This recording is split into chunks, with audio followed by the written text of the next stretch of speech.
Lumago ang ekonomiya ng Pilipinas sa unang bahagi ng 2025. Mas maraming negosyo ang umunlad, mas maraming trabaho ang nabuksan, at mas maraming Pilipino ang nagkaroon ng sapat na kita.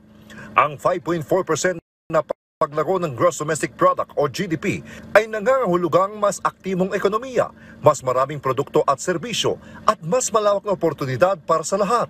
Pumangalawa ang Pilipinas sa pinakamabilis lumago sa Asia, kapantay ng China, at mas mabilis kaysa Indonesia at Malaysia.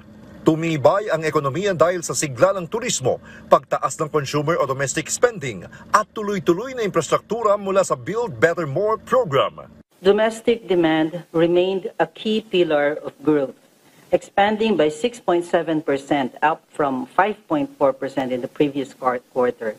Easing food inflation supported household final consumption, which grew by 5.3%. Para sa karaniwang Pilipino, ang ganitong paglago ay nangangahulugang mas maraming trabaho, mas maayos na serbisyo, at mas tiyak na kinabukasan. Ang lahat ng ito ay bunga ng matatag at maigat na pamumuno ni Pangulong Ferdinand R. Marcos Jr. na patuloy na gumagabay sa ekonomiya tungo sa mas mabilis at makataong pag-unlad.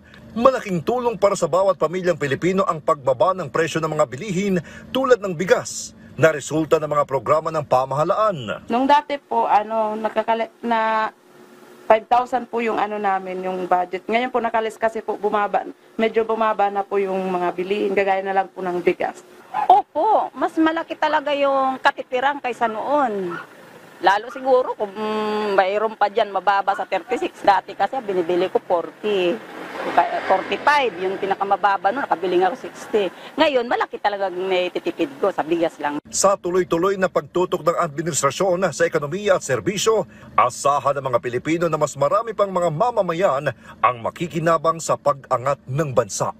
Ang gusto talaga namin is to really carve a niche, no, dito sa AI landscape, no. But of course, there's still a lot that we need to do, pero we think that we're not really starting from scratch, no?